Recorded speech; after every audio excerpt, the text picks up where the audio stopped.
I taught a course on Gothic horror literature to high school seniors for many years. We would study books like Dracula, Frankenstein, and Dr. Jekyll and Mr. Hyde. These stories we read and discussed are morality plays. Human nature is nowhere better understood than when we consider why Dr. Moreau thought he could remake animals in his own image.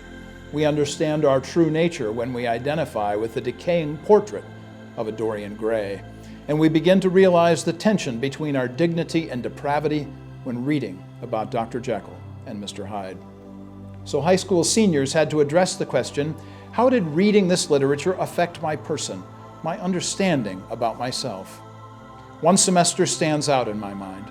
Professors wait for these moments, moments which define when true learning has occurred.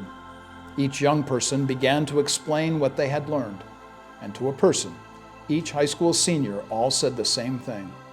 After reading Gothic horror, I came to realize that the real horror is inside of me. Think about those responses for just a moment. Imagine if every young person in this culture would be so moved by literature.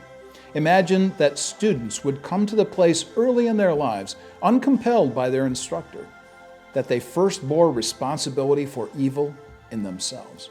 Imagine how our world would change. Self-restraint would replace state regulation. Internal compulsion would eliminate external controls. Or simply said, if you control yourself, no one else will have to. Whenever I talk about Gothic horror literature, I tell that story. All the students in one class came to the same conclusion at the same time. They realized the truth of Jesus' statement in Mark 7, that sin is within. Literature has the power to show us our nature, from the inside out.